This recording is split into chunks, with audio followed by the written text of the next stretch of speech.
I had a difficult labor with severe hemorrhaging, but Qin Chenyao stayed outside his childhood friend's ward, accompanying her through a psychological checkup. 3 days later, he came asking where the child was. The nurse sneered. The child left safely with the mother. In the father's column, she wrote widowed. On the night I was hemorrhaging from childbirth, Qin Chenyao was outside Lin Shua's ward, accompanying her through a pre-scheduled psychological checkup the nurse called him for. The third time, he only replied, "Shu, you can't be agitated right now, handle Jixia's situation over there first." I lay under the surgical light, took off my wedding ring, pressed it beside the critical illness notification form, and said to the nurse, "I'll sign the surgery myself." In the father's column, write widowed. Nurse Yarrow froze for a moment. She clutched the form in her hand, her white mask covering half her face, only her reddened eyes visible. MS. When, think it over, I looked at her. I've thought it through. A dull ache throbbed in my abdomen, the light above blinding. Someone was shouting about blood pressure. Someone was rushing the blood bank. Someone pressed cold instruments against my arm. My phone screen was still lit. On it was the last message I sent Qin Chenyao. "I'm going into the delivery room. The doctor says it's not looking good. Can you come?" No reply. Scrolling up, there was a screenshot of Lin Shua's WeChat post from half an hour ago. She was wearing a hospital gown, a light blue wristband tied around her wrist. The caption read, "Thankfully, every time I feel like I can't hold on, you're there." In the corner of the photo, half of Qin Chenyao's sleeve was visible. That dark grey coat, I had ironed it myself for him to wear when he came to the hospital for the delivery. I let out a small laugh mid-laugh. The pain made me bite my lip. He bent over to look at me, his voice steady. "When Jixia, listen to me, the baby's heartbeat is still there. We'll do everything we can. We need a second signature for hemostasis. Your husband can't be reached. Do you have any other family?" I said, "Yes." I gave them Song Yao's number. She was my best friend, and the emergency contact I had secretly changed long ago, a month earlier. When Qin Chenyao missed my prenatal checkup for the 4th time because of Lin Shua's sudden panic attack, I sat in the hospital corridor, the baby kicking hard inside me. That day, I changed the emergency contact from Qin Chenyao to Song Yao. Back then, I told myself it was just a backup. Now, it was a lifeline. The nurse quickly contacted Song Yao. I could hear Song Yao's voice change over the phone. "Sign it. I'll take responsibility for all the signatures. Just save her first." Qin Chenyao's phone rang again, not to me, but to Nurse Yarrow. Nurse Yarrow put it on speaker. Qin Chenyao's voice was strained. "How is she?" Nurse Yarrow said urgently. "The mother is hemorrhaging. In emergency rescue. We need a family member here immediately." There was a pause on the other end, then came Lin Shua's soft sobbing. "Chenyao, I'm scared." Qin Chenyao immediately lowered his voice to soothe her. "Don't be afraid, I'm here." Nurse Yarrow's expression stiffened. She held back her anger. "Mr. Qin, the mother is in critical condition."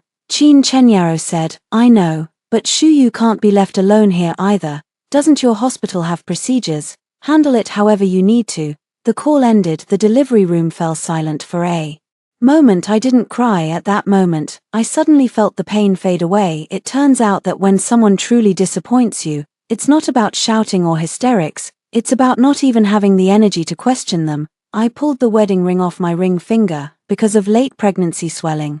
The ring was stuck tight. When I pulled it off, it scraped off a ring of skin, and beads of blood quickly seeped out. I placed it beside the form. "Nurse Yao, keep it safe, don't give it to anyone from the Qin family." Nurse Yao's eyes reddened. "Okay." The surgery lasted a long time. In a half-dream, half-awake state, I heard the baby cry once, thin, sharp, like a thread cutting through the darkness.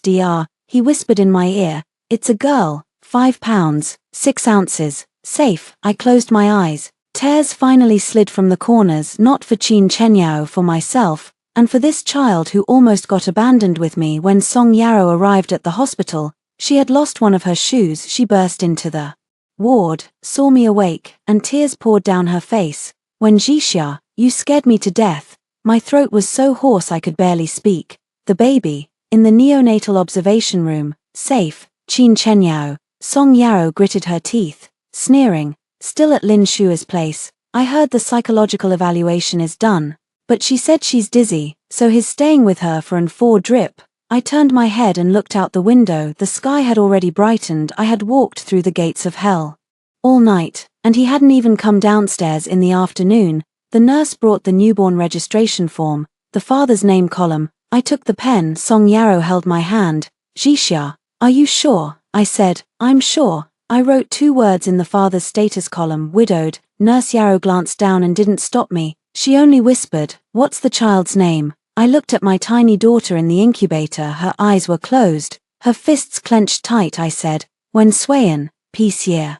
After year, I didn't ask for her to have a complete father. I only asked for her to have a sober mother. On the morning of the 3rd day, I finished the discharge procedures. Song Yao and Aunt Shun supported me on either side, the baby wrapped in a small blanket, sleeping quietly in my arms. I didn't go back to the Qin family, nor to the wedding house Qin Chenyao and I shared. I went to the postpartum care center I had booked in advance. As the car drove out of the hospital, I looked back. People came and went at the hospital entrance. Qin Chenyao didn't show up. I lowered my head and kissed my daughter's forehead. Suiyan, from today on, Mom won't let anyone put us last again. Not long after the car drove off, Qin Chenyao finally arrived. He pushed open the door to what had been my hospital room.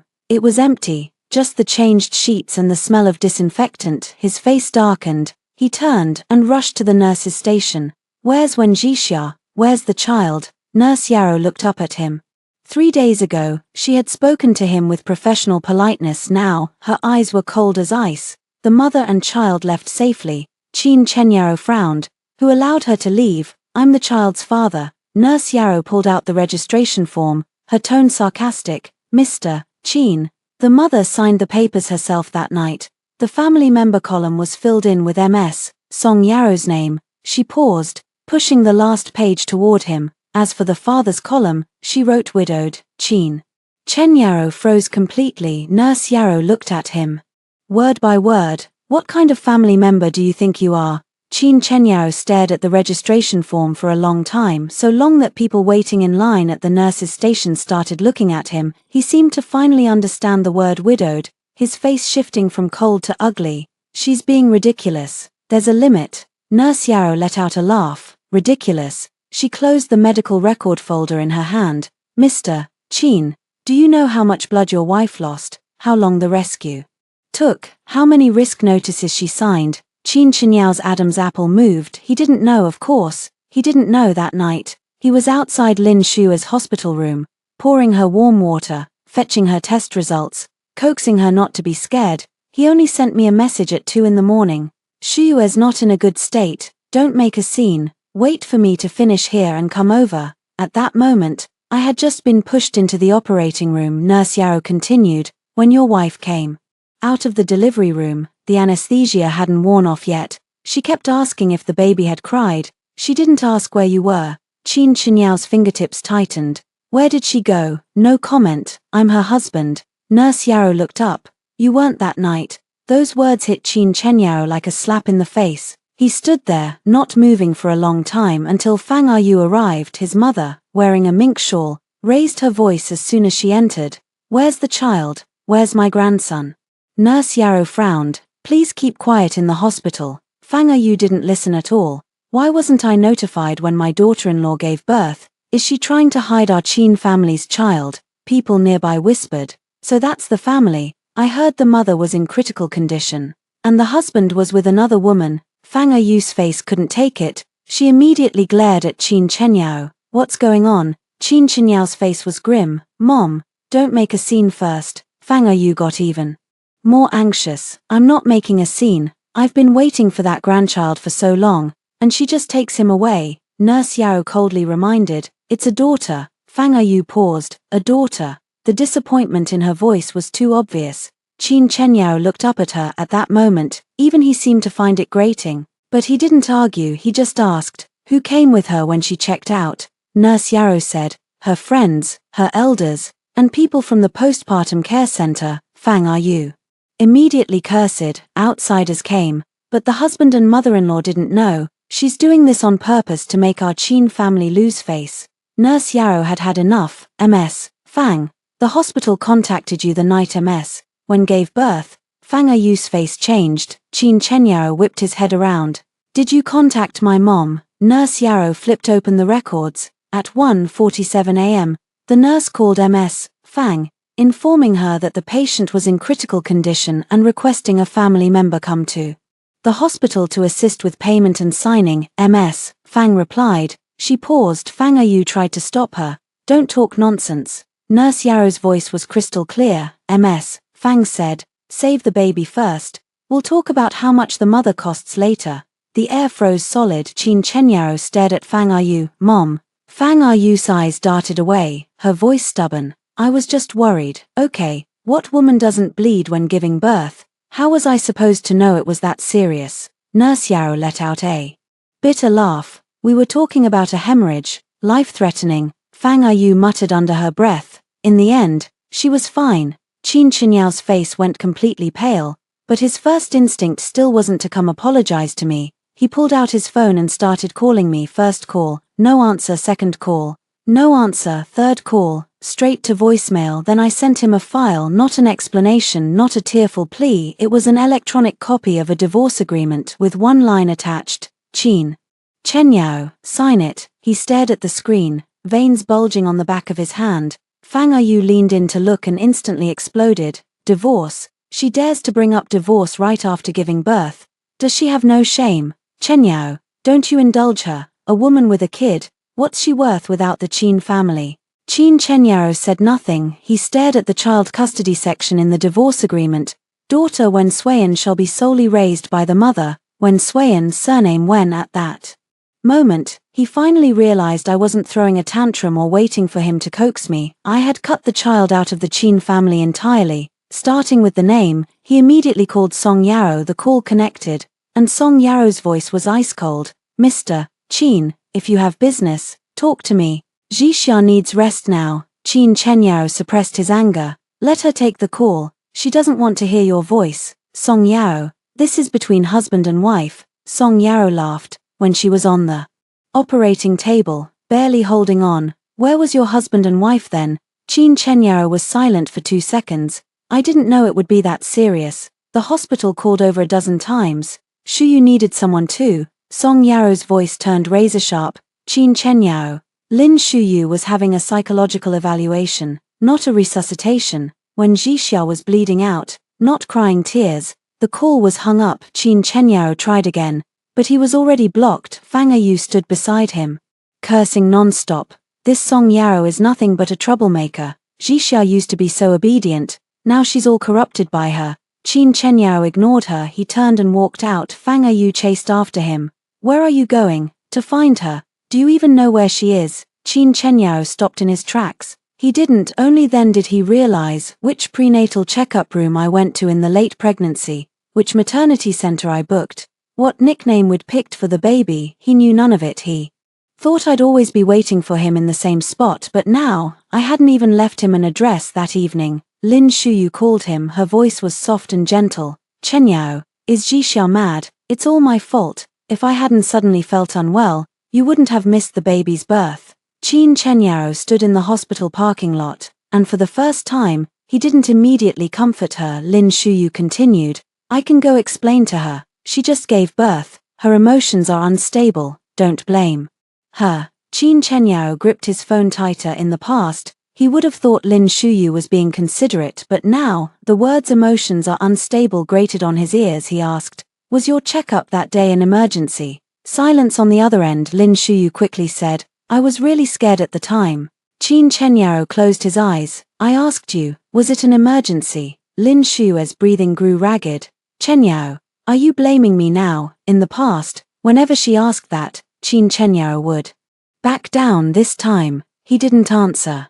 He hung up. Then he contacted everyone who might know where I was. No one told him until 9 that night. He received a photo. It was from my Moments update. I never posted personal stuff this time. I posted a tiny baby's palm. The caption was just 4 words. Peace. Year by year. Location was off. But in the corner of the photo, the maternity center's signature light purple bedsheet was visible. Qin Chenyao recognized it. That was the quietest, most tightly secured postpartum care center in the city. He drove over all night, but at the entrance, the front desk stopped him. Sorry, MS. When instructed us not to admit any visitors with the surname Qin. Qin Chenyao's face turned ashen. I'm her husband. The front desk clerk flipped through the registration notes. The note says, husband in training. Qin Chenyao froze in place inside the glass door. I was walking by with the baby in my arms. He saw me and immediately called out, Jixia. I stopped through the door. I looked at him calmly. His eyes were red, like he was genuinely panicked. Let me see the child. I glanced down at Swayan in my arms, then I looked up at the front desk and said, please escort him out. The color drained from Qin Chenyao's face. Bit by bit, he finally realized this time, I wasn't waiting for him to catch up. I was the one who closed the door myself. Qin Chenyao stood outside the postpartum care center for half an hour. He didn't leave. When the front desk reminded him for the third time, he finally pulled out his phone and sent me a message. Jixia, let's talk. I glanced at it and didn't reply. He sent another. At least let me see the child. I pressed the screen off. Aunt Shun was changing Swayan's diaper nearby. When she heard my silence, she looked up. Is it him? I nodded. Aunt Shun sneered. Now he remembers the kid. Where was he before? Aunt Shun isn't my real mother. My parents died early, and she raised me. She's not rich or powerful. Just an ordinary woman who runs a small diner. But the night I had a difficult labor, she got a call from Song Yao and rushed to the hospital at 3 in the morning. She sat in the hallway and stayed with me all night. She didn't say a single pretty word. She just held my hand when I woke up and said, child, don't be afraid from now on. Auntie's here. My nose stung. But I didn't cry. Crying takes too much energy. In the afternoon, the center's manager came over and said Qin Chenyao was requesting a meeting. MS. When? You can refuse. I thought about it.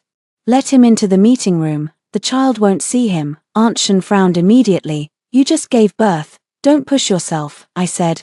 There are some things I need to say face to face. The meeting room was on the first floor, well soundproofed. When I walked in with my coat on, Qin Chenyao shot up. He saw my pale face and unsteady steps, and a flicker of panic flashed in his eyes. How did you get so thin? I sat down across from him. Just came back from the brink of death. Can't exactly gain weight. He was choked silent. A few seconds later, he said quietly, Jixia, that night was my fault. I looked at him. He continued, but Shuyu was in really bad shape then. She had serious psychological issues before. I was afraid something would happen to her. So it's okay if something happens to me. He immediately said, that's not what I meant. Then what did you mean? He opened his mouth but couldn't find the words. I slid a paper document across the table. Did you read the divorce agreement? Qin Chenyao didn't take it. I won't get divorced. I smiled. You think this is a consultation? His face darkened. When Jixia, we have a child now.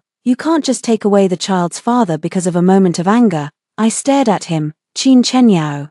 Do you know who stayed with her the first night she was born? He was silent. Song Yao. Who called the nurse when she spit up for the first time? Still silent. Aunt Shun. Who carried her for the jaundice checkup? I pointed at myself. Me. I placed my hand on the table. The mark from the ring that had rubbed it raw hadn't fully healed yet. Besides contributing a title, what else have you contributed? Qin Chenyao's face twisted.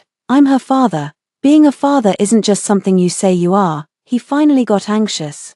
Jixia, you can't take away my right to see the child. I'm not taking it away, I said calmly. Once the divorce process starts, you can apply for visitation through legal means, right?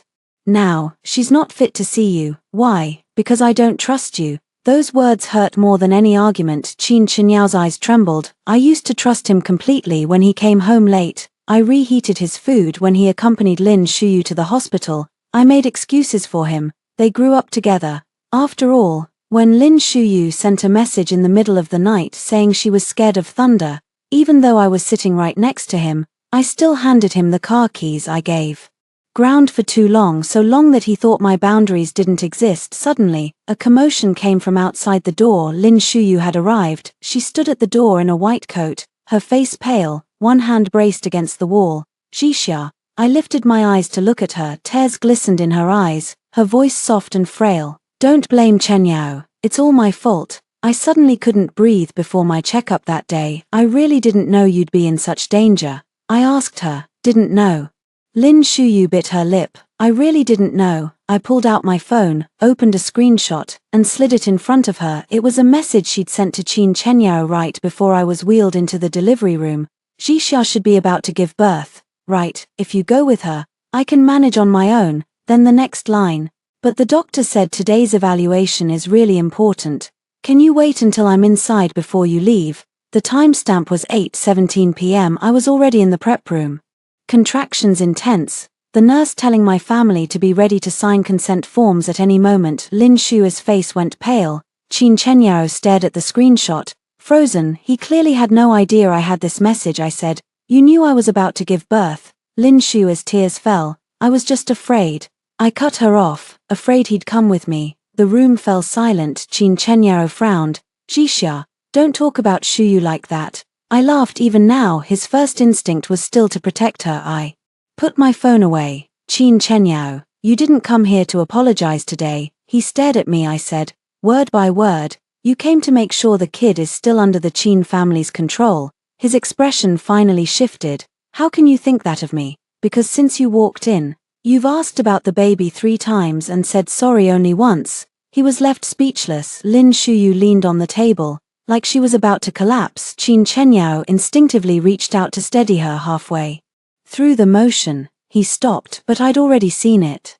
I stood up. "Meeting's over." Qin Chenyao stood up too. "Jixia." I didn't look back. "Give me your answer on the divorce papers within 3 days. If you're late, I'll file a lawsuit." Lin Shuyu suddenly burst into tears. "Jixia, do you have to be so ruthless? The baby's so young, she can't grow up without a father." I stopped, turned to face her. "She doesn't have no father." I looked at Qin Chenyao. "Her father just chose not to have her." Lin Shua's face went deathly pale. Qin Chenyao stood there, like he'd been nailed to the floor. I pulled open the door, and Aunt Shen immediately came over to support me. At the end of the hallway, Swayan was sleeping peacefully in the nursery. I watched her through the glass, a tiny little bundle, unaware of how loud the world outside was. Something inside me hardened, not cold, just finally knowing who I had to protect. That night, Fang Eryu sent me over a dozen voice messages. I didn't listen to a single one. She sent text instead. "The baby is a Qin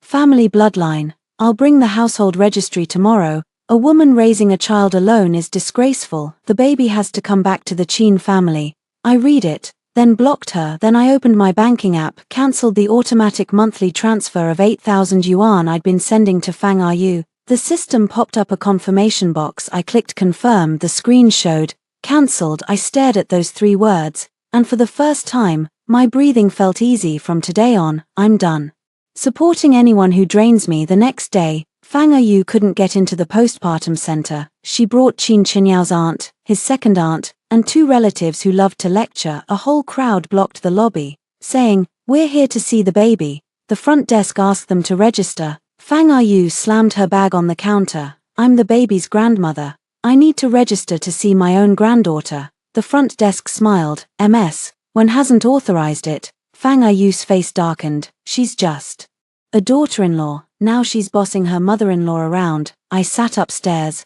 watching the live visitor log on the screen. The center's manager asked me, "MS, when do you need us to call the police?" I said, "Not yet, let them talk." I opened my phone and saved every line of the transcript coming from the lobby. Fang Eryu started cursing soon enough. "She's just being dramatic after childbirth. She gives birth to a daughter and acts all high and mighty. Our Qin family didn't look down on her.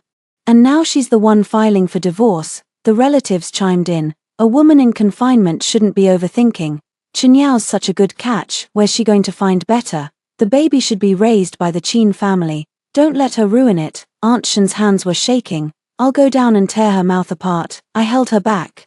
"Aunt, don't rush." I used to be terrified of airing the family's dirty laundry. Whatever the Qin family said, I wanted to suppress it, afraid Qin Chenyao would be put in a tough spot, afraid others would laugh at us. Now I understand they counted on my fear of losing face to keep crossing the line.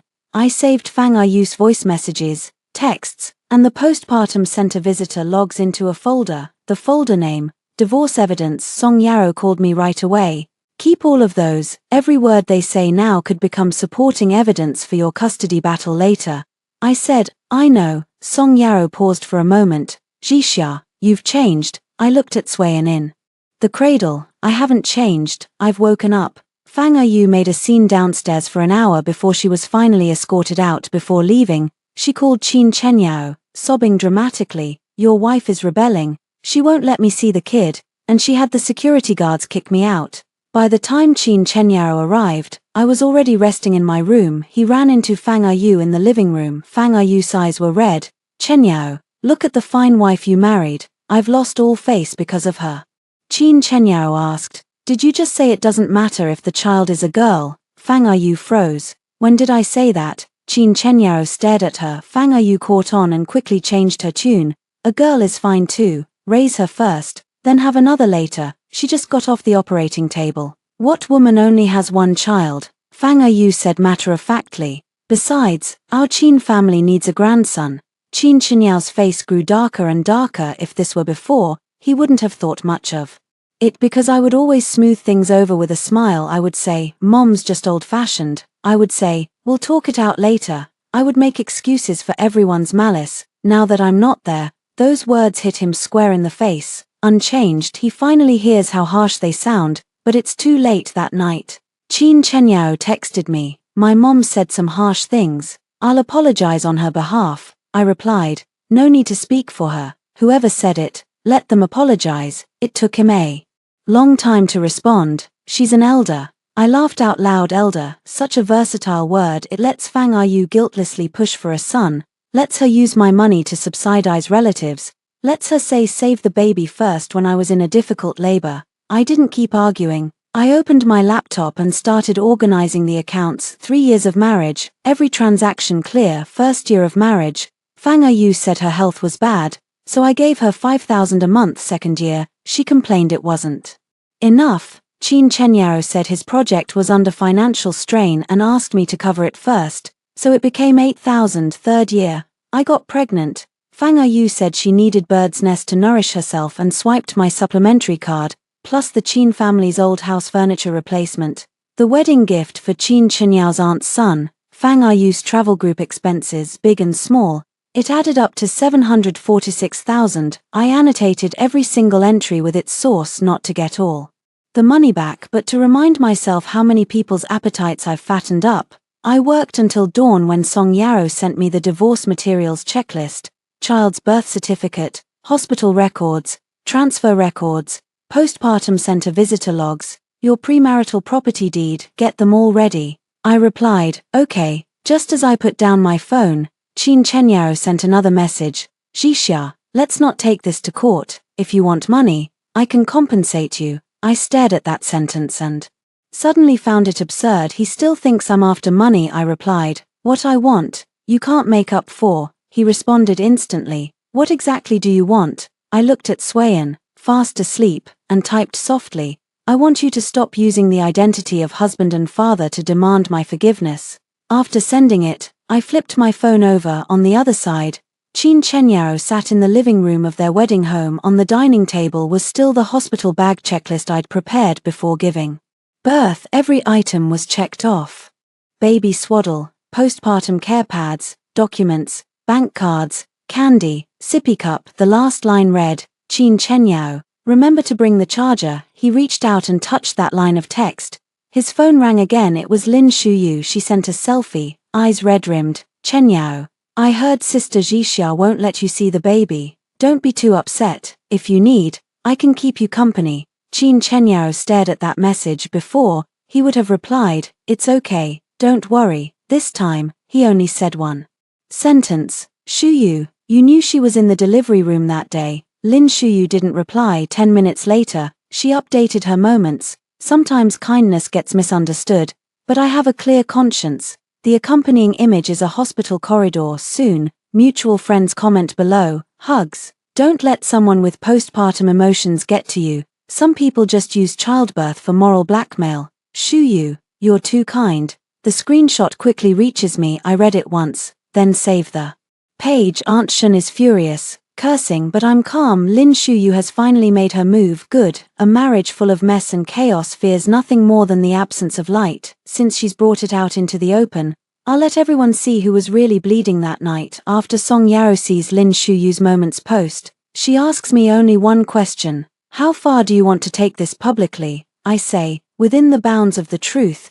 Can you handle people's gossip? I look down at Swayan. She's gripping my pinky finger, her strength tiny, But she won't let go, I say. I used to be afraid, not anymore. The next day, Song Yaro accompanies me to the hospital to copy my medical records. I'm still in recovery. A few steps and I'm drenched in cold sweat. Song Yaro wants me to sit and wait while she handles the paperwork. I refuse. This one, I'll do myself. In the hospital's archive room, the staff member checks my ID, then looks at my pale face, softening their tone. You just got discharged recently, right? I nod. They hand me a thick stack of documents, labor records, critical illness notification, resuscitation records, blood transfusion records, discharge summary. Every page is evidence from that night. I'm not being dramatic, I'm not making a mountain out of a molehill. I really almost died. Song Yaro flips to the resuscitation records, her fingers pausing. Jixia. It says here the hospital contacted the husband multiple times, but he never showed up. I say, make 2 copies. She looks at me. I add, one for the court, one for Qin Chen Yao. After getting the records, we go to the psychiatric outpatient building, not to cause a scene, to confirm the nature of Lin Shuyu's checkup that day. Through legal means, Song Yaro obtained the appointment screenshot Qin Chen Yao once forwarded to me. It's clearly shown Lin Shuyu's psychological evaluation was a pre-scheduled follow-up from 2 weeks prior. Time, 8:30 p.m. Category, non-emergency. I stare at the words non-emergency, feeling no major stir inside. Actually, I'd guessed it long ago, but guesses can't be used to fight back. Evidence can. At the outpatient building's entrance, I run into someone unexpected. Qin Yan, Qin Chen Yao's cousin. She's 5 years younger than me, always sat in the corner at family dinners. Rarely speaking, she sees me, hesitates for a long time, then walks over. Sister-in-law. No, Jixia Jie. I stop. Qin Yan bites her lip, then hands me her phone. This, you might find it useful. The screen shows chat records between her and Lin Shuyu on the night of the birth. Lin Shuyu sent Qin Yan a message. Jixia Jie seems to be going into labor tonight. Qin Yan replied, then Chen Yaoji should be in the delivery room, right? Lin Shuyu replied, he's here with me. I'm not in a good state today. He doesn't dare leave. A few minutes later, she sent another. I know this isn't right, but I'm really afraid that once I'm left behind, I'll never be the most important person to him again. I stare at those lines, my fingers turning cold. Qin Yan says softly, I used to feel sorry for her too, but after that night, I knew something was wrong. Jixia Jie, I can't apologize for the Qin family, but I can tell the truth. I look up at her. Thank you. Qin Yan's eyes redden. My brother has been too confused all these years. I don't respond to that. Confusion isn't a free pass. An adult makes choices, and every choice has consequences. That night, I post on Moments, no playing the victim, no cursing anyone out, just 3 pictures. First, the obstetrics resuscitation record, with personal info redacted, leaving only the time and husband contacted multiple times but failed to appear. Second, a screenshot of Lin Shuyu's psychological evaluation appointment, personal info redacted, leaving non-emergency follow-up. Third, the child's birth registration form, the father column reading 2 words, deceased. The caption, that night, I didn't lose a husband, I lost the last shred of illusion I had about this marriage. Within 10 minutes of posting, the comments explode. Someone among mutual friends asks, is this real? Others stay silent. People who were comforting Lin Shuyu under her post start deleting their comments. Qin Chen Yao is the first to call. I don't answer. He sends a message, Jixia, delete it. Things aren't as simple as you wrote. I reply, point out what's inaccurate. He doesn't respond. Lin Shuyu sent a long message instead, Sister Jixia.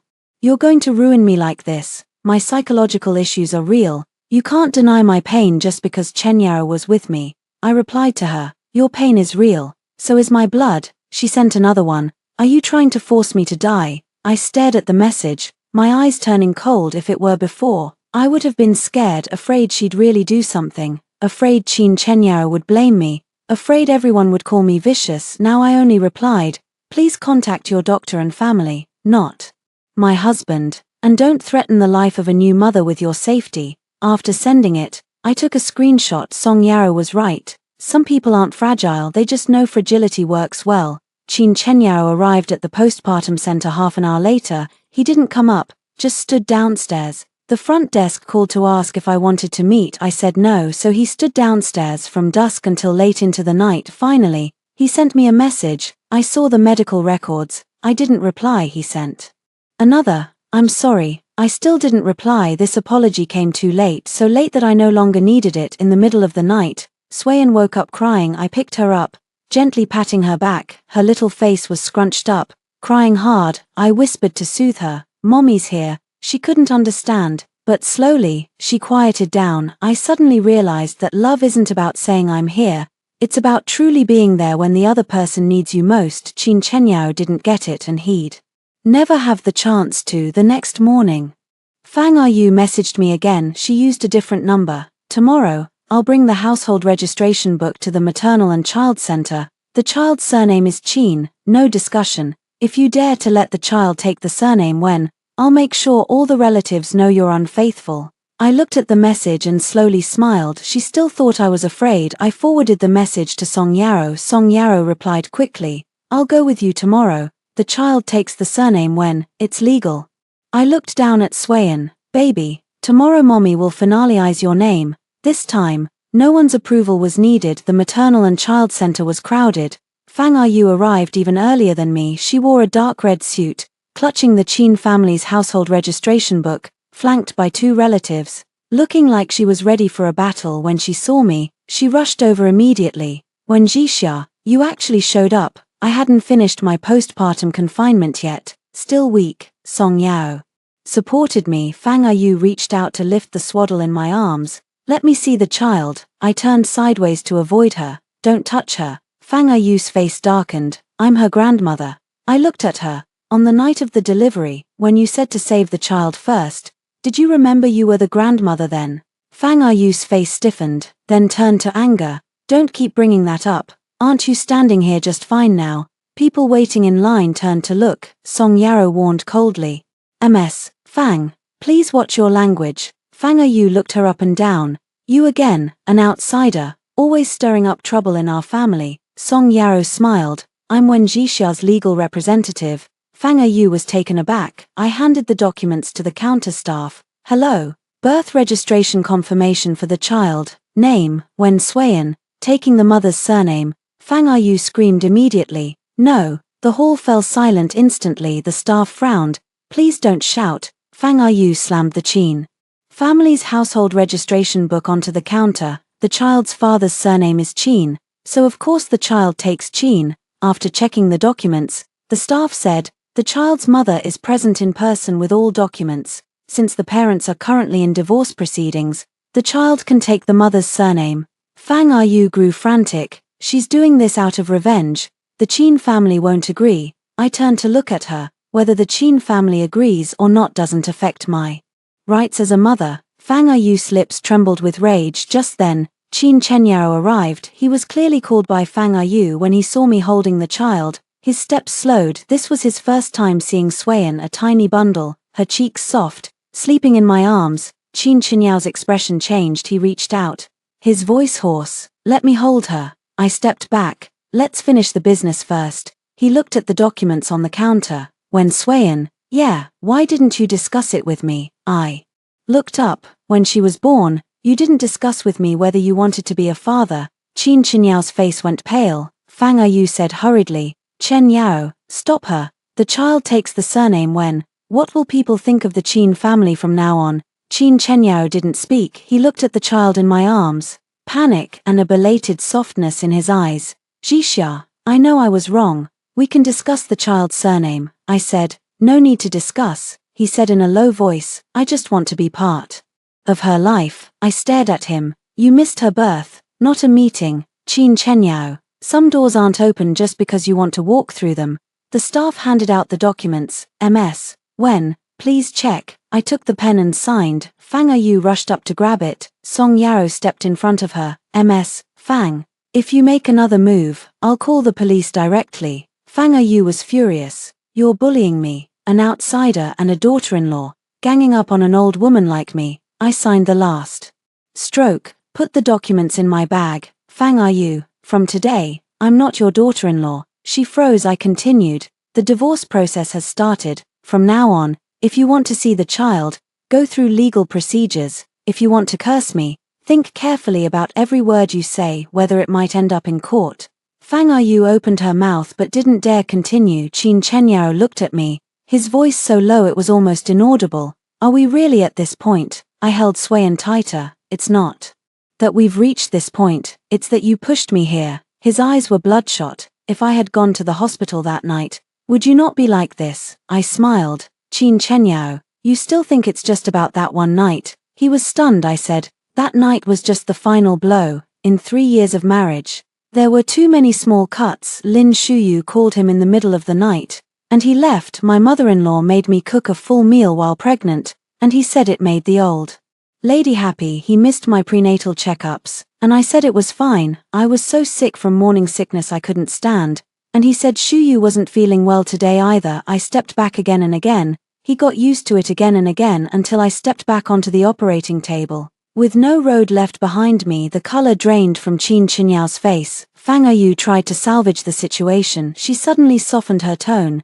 Jixia, Mom was a bit harsh just now. The child is still young. She can't be without a grandmother. How about this? You move back to the Qin family for your postpartum recovery, and I'll take care of you personally. I almost laughed. Take care of me? Fang Yu nodded. Yes, families don't hold grudges overnight. I looked at her. The night I had the hemorrhage, you said to save the child first. Her face stiffened again. That was a misunderstanding. You just said I could have another daughter later. She was completely speechless. I said, Fang Yu, you don't want to take care of me. You want to take the child back to the Qin family. Exposed. Her face turned ugly. Qin Chenyao said in a low voice, Mom, enough. Fang Yu glared at him. You're still defending her. She's already made the child take the surname when Qin Chenyao closed his eyes. That day at the maternal and child center, the Qin family lost all face, but I didn't feel satisfied. I only felt tired. On the way back to the postpartum center,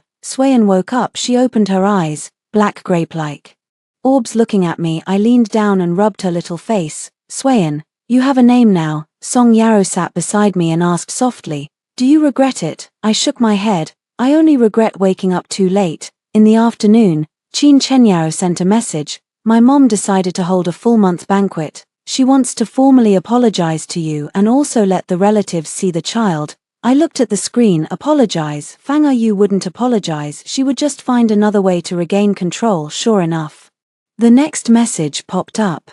She said the banquet is already booked, and the relatives have been notified.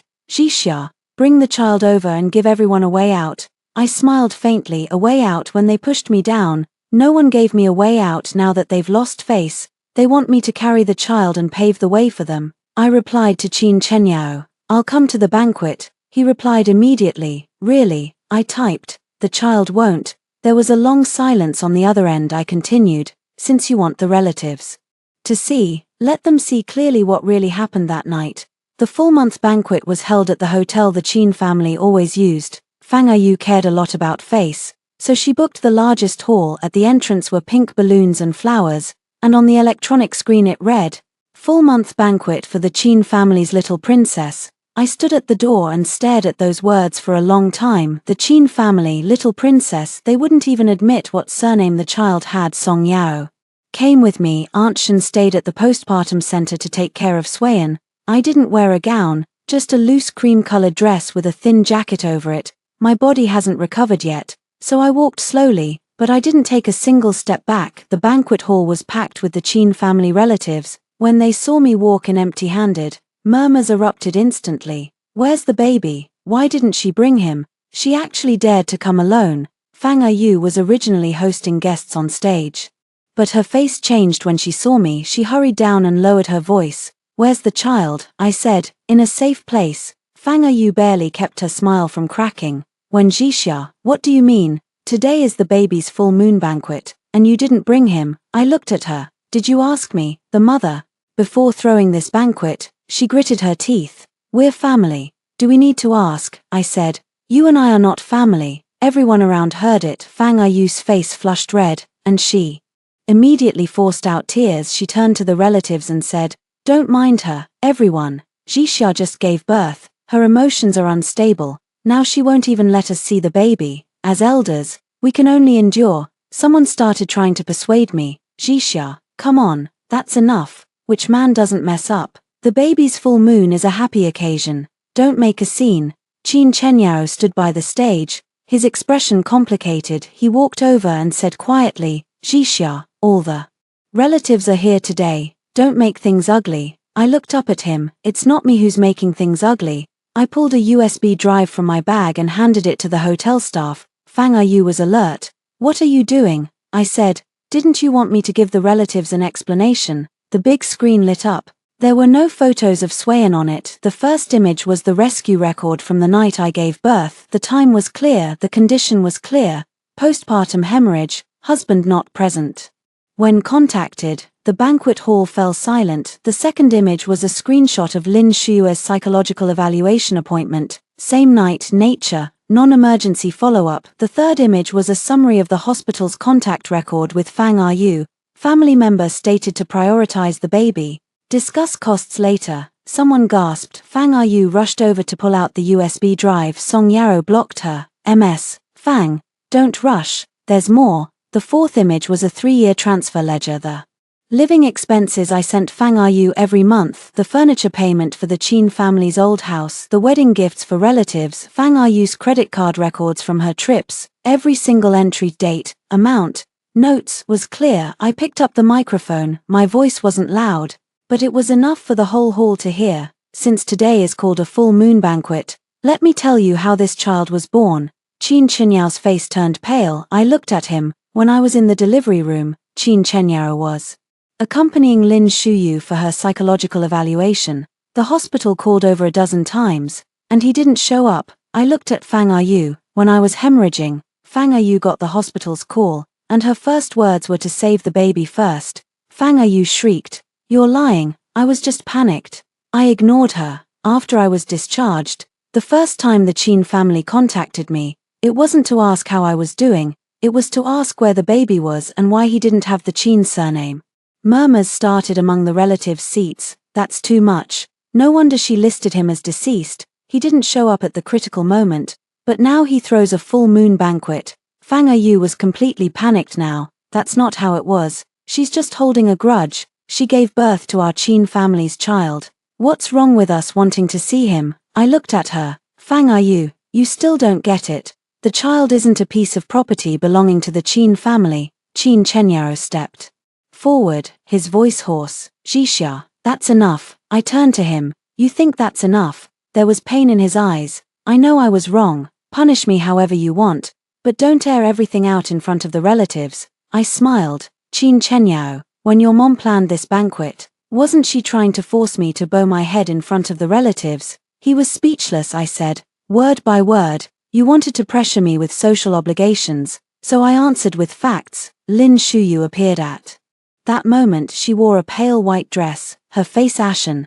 standing at the entrance of the banquet hall. Everyone turned to look at her. Tears immediately streamed down her face. Sister Zhixia, I'm sorry, it's all my fault. Don't push Chenyao anymore. She clutched her chest, breathing rapidly. I really didn't know something would happen to you. If I had known, I would rather have gone through it alone. Before she could finish, her body swayed. Qin Chenyao instinctively took a step forward. I saw it. The entire hall saw it. Someone whispered, "Here we go again." Qin Chenyao's footsteps came to an abrupt halt. Lin Shuyu froze for a moment. I put down the microphone and walked over to her. Lin Shuyu, stop acting. Tears were still on her face. Sister Zhixia, how can you say that about me? I held up my phone. On the screen was the message she sent to Qin Yan. I know this isn't right, but I'm really afraid that once I'm left behind, I'll never be the most important person to him again. Lin Shu's face turned pale instantly. The banquet hall erupted in murmurs. Qin Chenyao whipped his head toward her. Is this true? Lin Shu's lips trembled. I was just too scared at the time. I looked at her. You were scared of losing your top spot, so you let me lose my husband on the operating table. She tried to explain. I turned around and grabbed my bag. That's all the explanation for today. Fang Eryu rushed over to block me. You think you can just walk away after dragging the Qin family's face through the mud? I stopped. It wasn't me who dragged the Qin family's face through the mud. It was you. With that, I walked out. The banquet hall behind me was in complete chaos. Some people were accusing Fang Eryu, others were muttering about Qin Chenyao's stupidity, and a few were surrounding Lin Shuyu. asking her what was really going on. I didn't look back. The wind outside the hotel was cold. Song Yaro steadied me. Feel good? I thought about it. No, she froze. I said softly, I just don't have to hold it in anymore. My phone buzzed, a message from Qin Chenyao. Jixia, I just found out about that message now. I'm sorry. I glanced at it and deleted it. A truth that comes too late doesn't deserve forgiveness. After the full moon banquet, Lin Shuyu became the center of everyone's gossip. The sympathy she once won through fragility turned against her for the first time in the mutual friend group chat. Someone asked her, you knew Jixia was giving birth, and you still kept Qin Chenyao tied up. She didn't answer directly, she only sent one line. I was emotionally out of control.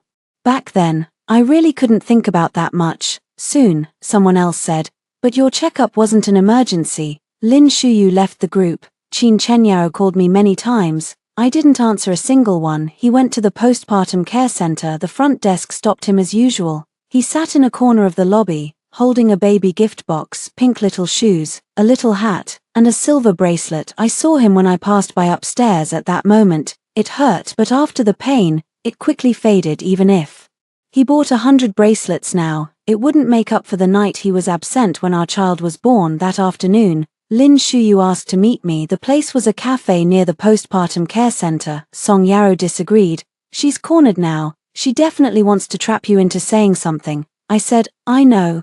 Then why are you still going? Some things, if she doesn't say them out loud, Qin Chenyao will always make excuses for her. Song Yaro came with me. Lin Shuyu sat in the corner.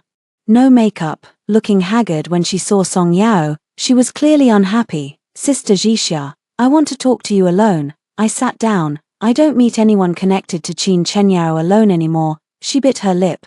Do you have to be so guarded against me? Yes. She was stunned. After a moment, tears fell from her eyes. I admit, I knew you were about to give birth that day, but I really didn't mean to harm you. I was just scared that once Chenyao had a child, he'd never care about me again.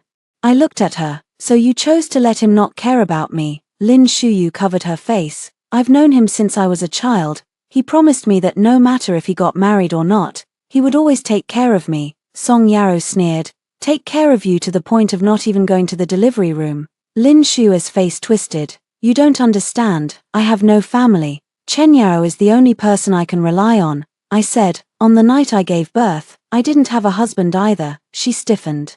I continued, you put your fear ahead of my life, and now you want me to understand you. Lin Shuyu shook her head, crying, I just wanted the child to have a complete family. Sister Jixia, if you and Chenyao divorce, the child will be pitiful. I looked at her and suddenly found it absurd. Lin Shuyu, do you really care about the child? She quickly said, of course. Then why didn't you let Qin Chenyao go see her on the night she was born? Lin Shuyu was speechless. I stood up. What you care about isn't whether the child has a father, it's whether Qin Chenyao will drift away from you because of the child. The tears on her face stopped. This is what it looks like when the truth hits. Song Yaro placed a lawyer's letter on the table. Ms. Lin, from now on, please don't harass Wen Jixia in any way, or keep posting insinuating content to damage her reputation. Otherwise, we'll take legal action. Lin Shuyu stared at the lawyer's letter, then let out a sudden laugh. Wen Jixia, what? Does it matter if you win? Even if Chen Yaro feels guilty, he won't really abandon me. I stopped in my tracks. She said softly, he's used to it. As long as he sees me cry, he softens. I turned to look at her, then keep crying. She froze. I said, I don't want him anymore. Lin Shu's expression cracked. She thought I was still fighting her for Qin Chenyao, so her tears, her weakness, her sense of victory, all of it was built on one premise: that I loved him, that I couldn't let go, that I'd be jealous of her, but I don't want him anymore. She suddenly realized that what she'd snatched away, I'd already thrown aside. That was what she couldn't accept. Back at the postpartum center, Qin Chenyao messaged me, Shuyu came to see you. I replied, keep her in check. He answered quickly, I'll handle it. I didn't respond again that night. Qin Chenyao went to Lin Shu's place for the first time. It wasn't to comfort her, it was to confront her. When Lin Shuyu opened the door, she thought he'd finally come to feel for her. Qin Chenyao placed the chat screenshot in front of her. You knew Jixia was in the delivery room. Lin Shu's eyes reddened. I explained, I was too scared at the time. You were afraid I'd go to her. Lin Shu's face went pale. Qin Chenyao looked at her. Shuyu, all these years. Every time you said you weren't feeling well, didn't I always come? She nodded, tears falling. Because you're the only one who cares. But I'm married, I know. Her voice trembled. But you said, no matter what, you'd always be by my side. Qin Chenyao closed his eyes. He had said that, when Lin Shu's parents divorced and she had her first mental breakdown, he'd said it, but he never thought those words would become a rope, choking all three of them. From now on, if you need help, see a doctor, a relative, or a professional institution, he said. Don't come to me anymore. Lin Shu's head snapped up.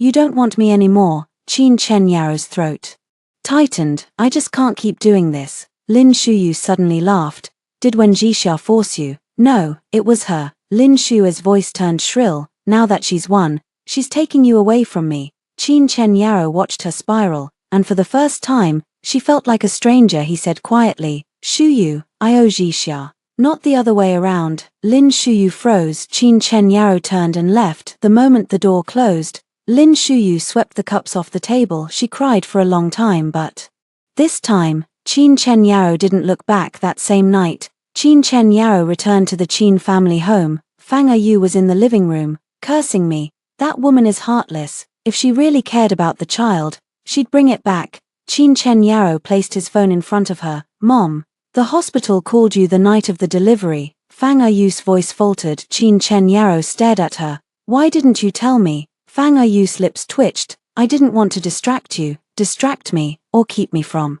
going back to the hospital. Fang Yu snapped. I did it for the Qin family. Since you were already with Lin Shuyu, you had to stabilize her first. Jixia giving birth, the doctors would handle it. Besides, who knew she'd be so delicate? Qin Chenyao's gaze turned icy. She had a hemorrhage, so, she's not dead, is she? Those words hung in the air, the whole room dead silent. Qin Chenyao looked at his mother as if seeing her for the first time. Fang Yu realized she'd slipped and scrambled to backtrack. I didn't mean it like that, but Qin Chenyao was already standing. Mom, if Jixia had died that night, would you have said, as long as the baby's alive, that's enough? Fang Yu didn't answer. Her silence was the answer. The next day, Qin Chenyao went to the hospital billing office. He never handled these trivial matters before. The checkups, maternity supplies, nutritional products during my pregnancy. I arranged everything myself. He just replied to my list with a single line. Good work now. For the first time, he stood at the counter, checking the payment records from that night. After verifying his identity, the staff printed out the receipts at 1:47 a.m. The hospital contacted Fang Yu at 2:03 a.m. The temporary deposit was paid by Song Yaro at 2:28 a.m.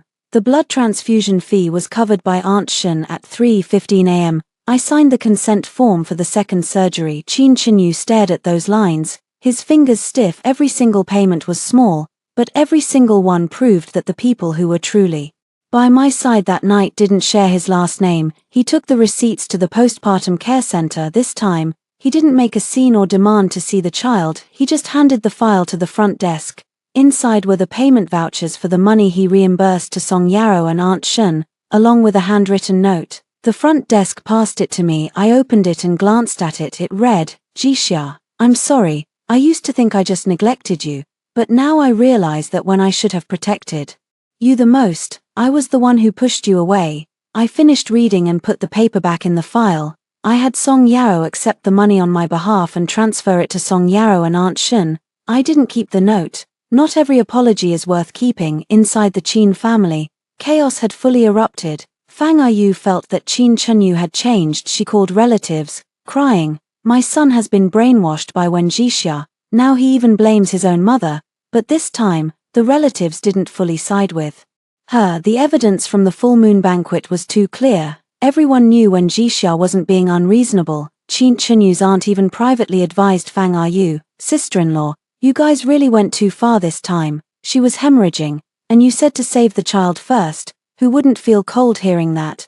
Fang Yu was furious. What do you know? She married into the Qin family. Isn't having a child her duty? The aunt sighed. Then her leaving the Qin family is also her right. Fang Yu hung up in anger. She didn't think she was wrong, she just felt I had embarrassed her, so she changed her approach. She had someone deliver a so-called settlement proposal to me. The content was ridiculous. I was to return to the Qin family for postpartum confinement. The child would take the Qin surname. The divorce agreement would be void from then on. Lin Shuyu would not be allowed into the Qin family as compensation. Fang Ayu was willing to give me a gold bracelet. Song Yaro read it and burst out laughing. Is she rewarding a concubine? I put the document into my evidence folder. Keep it. Song Yaro nodded. Good. It proves they still don't respect your personal wishes to this day. That same day, the court notified the pre-divorce mediation date. I screenshot the notice and sent it to Qin Chenyu. He quickly replied, I'll be there. A few minutes later, he sent another message. How's the child doing? I stared at the message for a long time. Finally, I replied, safe. He responded, can I see a picture? I didn't reply. The child isn't a pill to ease his guilt. If he wants to be a father, he first has to learn to respect the mother. The day before the mediation, Lin Shuyu posted another long article. The title was, I'm not a homewrecker, I'm just a patient. She wrote about growing up without love, about her severe psychological issues, about Qin Chenyu only accompanying her out of a sense of duty. She didn't mention my name, but every sentence implied that I was pressuring her, cyberbullying her, and not understanding mental illness patients. The comments section started sympathizing with her again. Mental illness is really tough. The new mother is pitiful. But Shuyu is pitiful too. Qin Chenyu is the most tragic. Caught between two women. I almost laughed at the last line. Caught between two women, as if Qin Chenyu were just an innocent object. I didn't get into the fight. I just posted a statement on my personal account. I respect all mental illness patients who genuinely need help, but mental illness is not an excuse to demand others abandon their childbirth care, endure marital harm, or accept emotional blackmail. The facts that night are simple. On one side was a non-emergency psychological follow-up.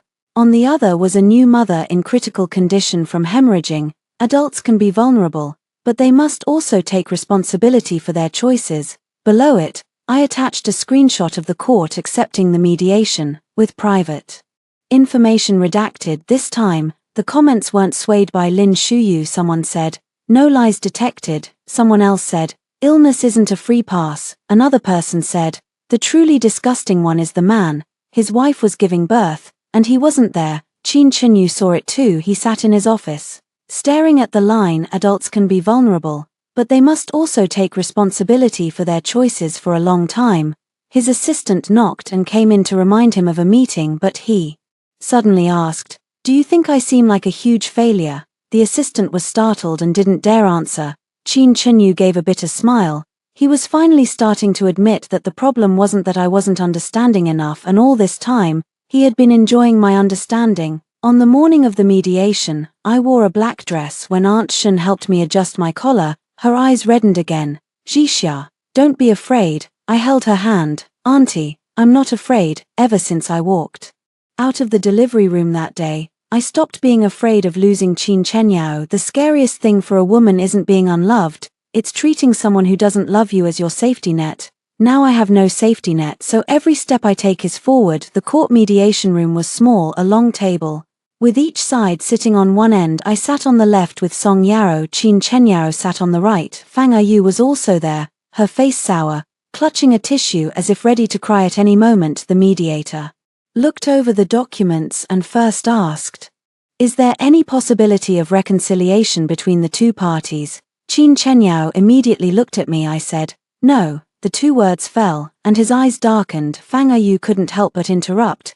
Young couples don't have overnight grudges. She's just emotionally unstable after childbirth. Song Yaro pushed a document forward. Ms. Fang, please don't dismiss the party's genuine wishes with postpartum emotions.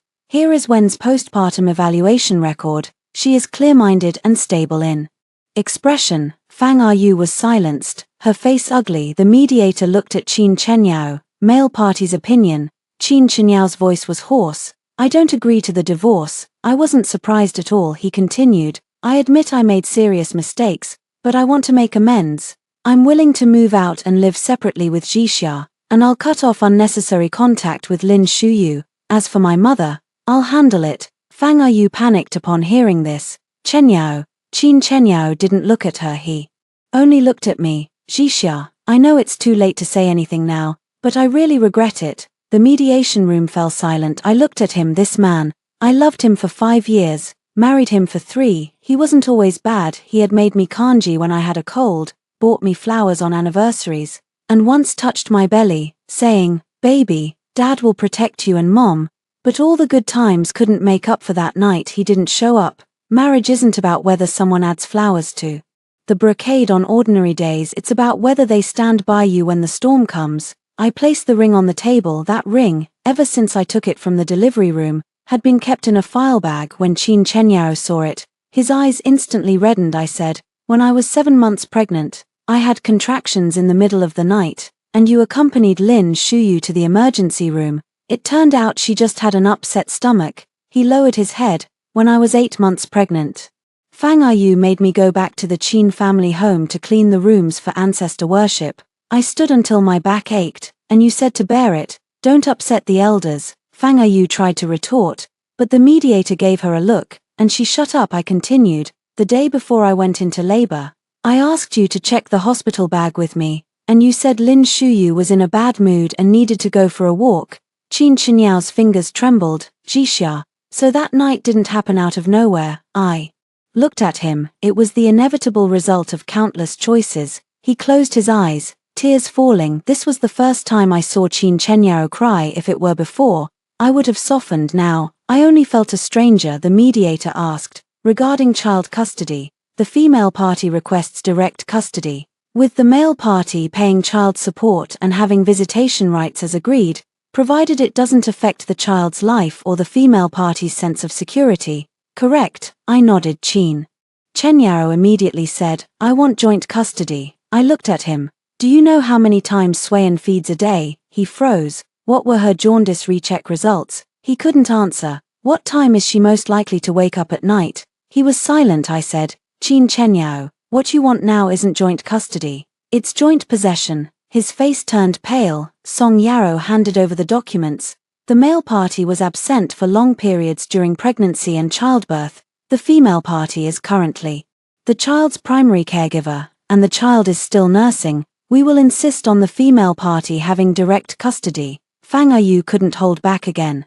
"So our Qin family won't be able to see the child from now on?" I looked at her. "You can apply for visitation according to the law, but the condition is no insulting me, no snatching the child, and no taking them away without permission." Fang Ayu trembled with anger. "I'm the grandmother, not a kidnapper," I said calmly. "On the night of the delivery, you said to save the child first and discuss the costs later. You have no credibility with me." The mediator coughed. Fang Ayu's face turned the color of pig liver. Qin Chenyao said quietly, "Mom, stop talking." The mediation lasted 2 hours. No result, because Qin Chenyao refused to agree to the divorce. As I walked out of the mediation room, he caught up. "Jixia." I stopped. He stood on the steps below, looking haggard. "I know you won't forgive me right away, but can you give me a chance to make it up?" I looked at him. "Make up what?" He was speechless. "Make up for the night I almost died, or for the moment Swayan was born without a father by her side."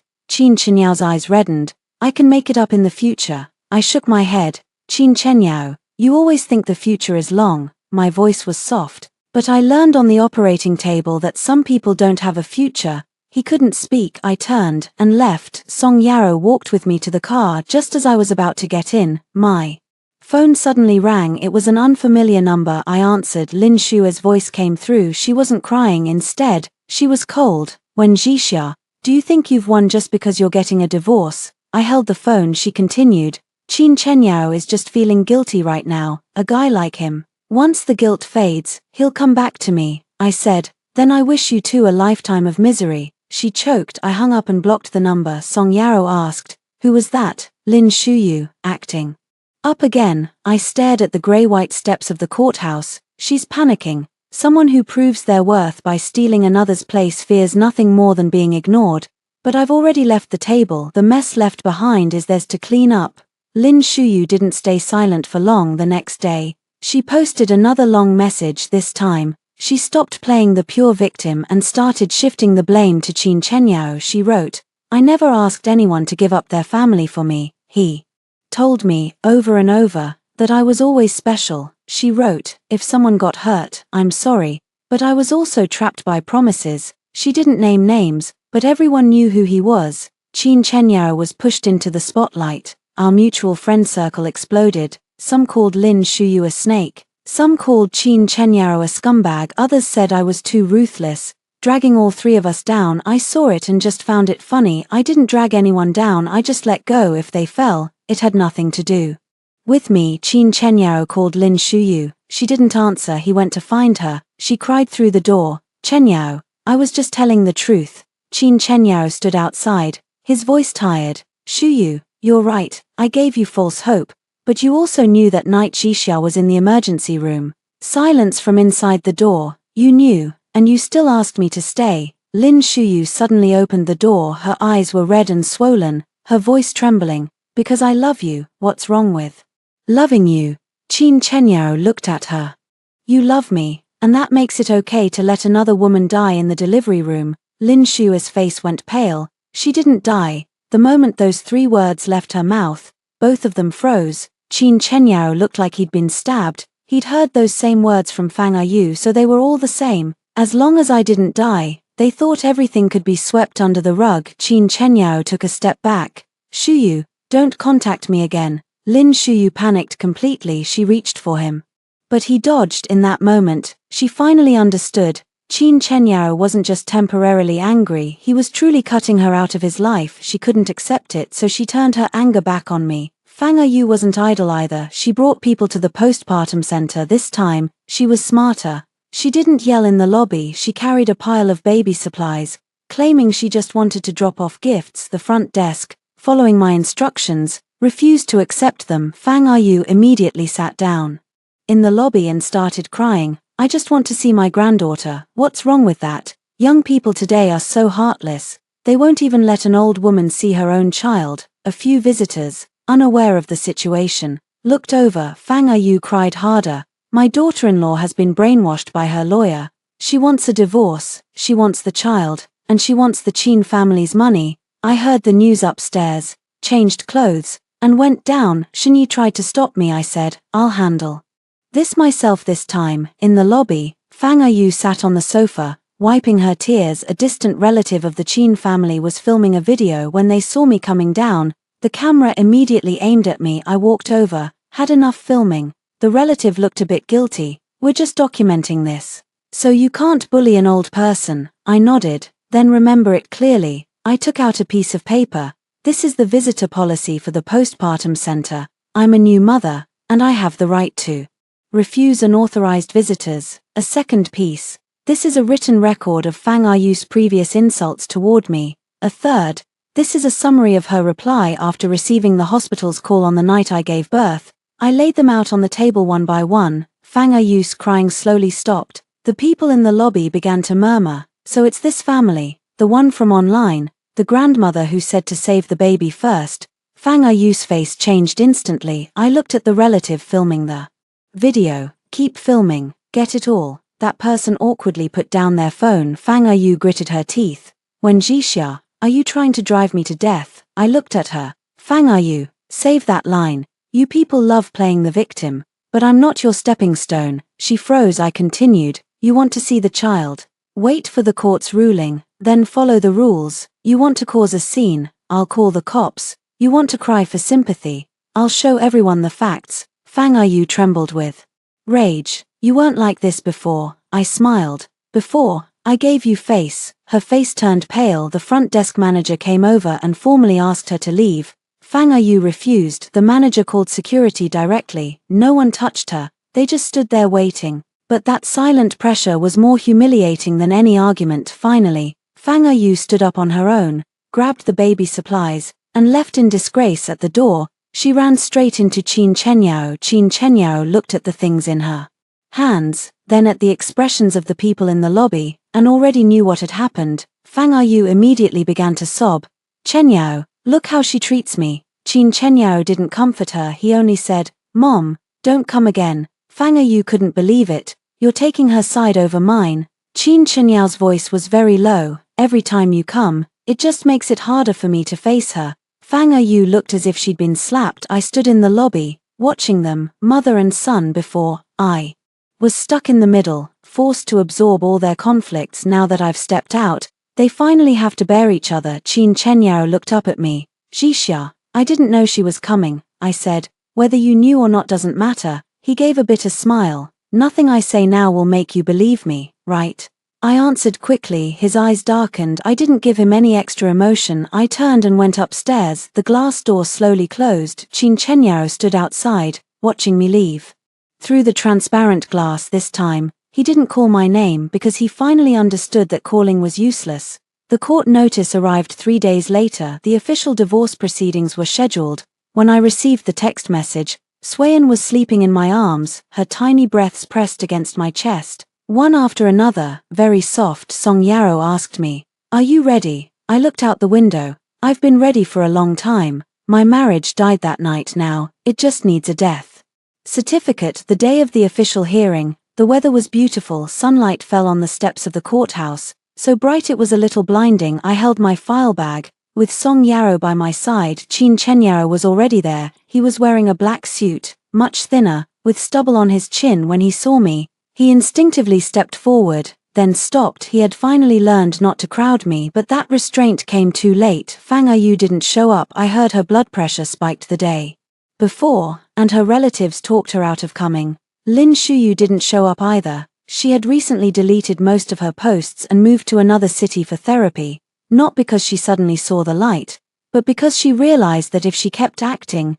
no one would pay for her act anymore. The court proceedings were calmer than I expected. Song Yarrow submitted the evidence: obstetric medical records, hospital contact logs, payment receipts, postpartum center visitor logs, transfer records, chat logs. Between Lin Shuyu and Qin Yan, Qin Chenyao didn't deny anything. The judge asked him if he agreed with the plaintiff's statements. He was silent for a long time, then said, "I basically agree." I turned my head to look at him. He didn't look at me. His hands were under the table, clenched tightly. Regarding the divorce, he still expressed his unwillingness. "I admit I made a very serious mistake, but I hope the court will give us a chance to repair things." The judge asked me, "Does the female party insist on the divorce?" I said, "I do." Reason: I looked at the file folder on the table. The night I gave birth, I had a difficult labor with severe hemorrhaging. The male party was at the same hospital accompanying his childhood sweetheart for a non-emergency psychological evaluation. The hospital contacted him multiple times, but he didn't show up. After the child was born, he took 3 days to ask where the baby was. I paused. The foundation of trust in this marriage has completely collapsed. Qin Chenyao's eyes turned red.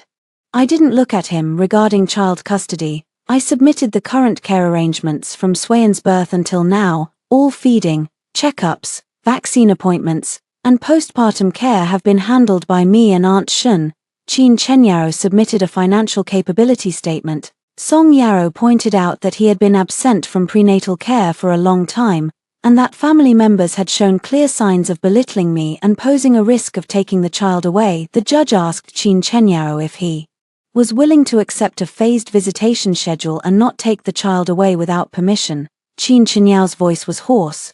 "Willing." I was a bit surprised. He looked at me. "I won't take her away again. I just want to see her by the rules." I looked away. Rules are good, more reliable than feelings. After the trial ended, we waited in the hallway. Qin Chenyao walked up to me. "Jixia." I looked at him. He took a small box out of his pocket. Inside was that silver bracelet. "This is for Swayan." I know you probably won't accept it, I said. "Then don't give it." His hand froze. I continued, "Qin Chenyao, from now on, if you give the child anything, follow the agreed process. Don't try to express your guilt through gifts anymore." He slowly put the box back. "Okay." He finally learned to say okay. But I no longer needed it. The day the verdict came down, Swayan was exactly 3 months old. The court granted the divorce. The child would be directly raised by me. Qin Chenyao would pay child support and have fixed visitation rights.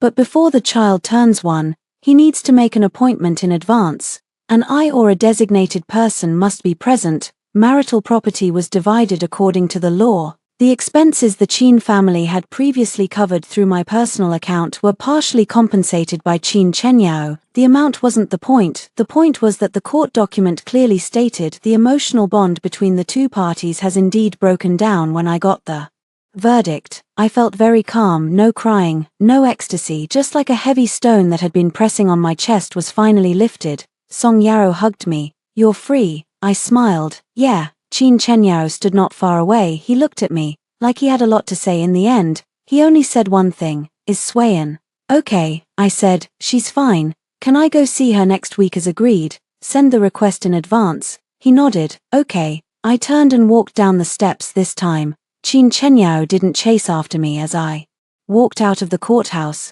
The sunlight was warm. Aunt Shun was holding Swayan by the car, waiting for me. The little one had just woken up, her mouth pouting like she was about to cry. I quickly walked over and took her into my arms. She smelled me and soon calmed down. Aunt Shun asked, "Is it over?" I nodded. "It's over." Aunt Shun's eyes turned red. "It'll be better from now on." I looked down at Swayan. She was looking at me, like she understood something. I whispered, "Yeah, it'll be better from now on." The day I moved back to the small apartment, I cleared out everything from the wedding house, my books, art drafts, clothes, and the baby's spare items. Chin Chenyao stood at the door, not stopping me. I walked into that bedroom one last time. On the bedside table was still our wedding photo. In the photo, I was smiling sweetly. Chin Chenyao stood beside me, his eyes gentle. I looked at it for a moment, then turned the frame face down. Chin Chenyao's voice was hoarse. "Don't you want the photo?" I said. "No." He smiled bitterly. "Not even the memories." I looked at him. "Chin Chenyao, good memories can't cancel out a bad ending." His eyes turned red again. "Jixia, if one day Swayan asks about me, what will you say?" I thought for a moment. "I'll tell her that her dad made a lot of mistakes, but he still has to take responsibility for her." He was stunned. I continued, "I won't teach her to hate you, but I won't lie to her either, saying you were a qualified husband." Chin Chenyao closed his eyes. "Thank you." I didn't answer. The moving company carried the last box away. I held Swayan and left. Just before the door closed, Chin Chenyao suddenly said, "Jixia, I've really lost you." I paused, didn't look back. "You let go first." The door closed behind me. The new home was small. 2 bedrooms and a living room, with great sunlight. On the balcony sat the pothose plants Aunt Shun had bought. The crib was next to my bed, with Swayan's vaccination schedule taped to the headboard. Song Yaro sent a bouquet of sunflowers, celebrating MS Wen's rebirth. I took them with a smile. That night, after Swayan fell asleep, I opened the drawing tablet I hadn't touched in ages. The screen lit up, reflecting my face, still a bit pale, but my eyes were clear. I drew a little girl. She stood in the wind, holding a small balloon. On the balloon were 2 words, peace. Suddenly, I remembered the blinding white light in the delivery room, and the form with widowed written in the father's column. Back then, I thought my life had been torn open with a huge hole. Now I know, some cracks aren't destruction, they're where the light comes in. A month later, Chin Chenyao visited Swayan for the first time through the proper procedure. The meeting was in the parent-child room arranged by the postpartum center. Aunt Shun and I were both there. Chin Chenyao washed his hands and clumsily picked up Swayan. Swayan didn't recognize him, scrunching up her face ready to cry. He looked at me in panic. In the past, whenever he panicked, I would step in to help. This time, I only said, "Support her neck." He did as told. Swayan cried a few times, then slowly stopped. Chin Chenyao looked down at her, tears falling onto the back of his hand. "I'm sorry. That apology was for the child. I didn't interrupt. When she grows up, she'll make her own judgments. I won't whitewash Chin Chenyao, nor will I force my hatred onto her. What I want to give her isn't a childhood without cracks, but an honest, stable, and bounded world." When the visit ended, Chin Chenyao handed the child back to me. He looked at me, his voice very soft. "Are you doing well now?" I held Swayan tight. "Very well. This time, it wasn't out of spite, it was truly well."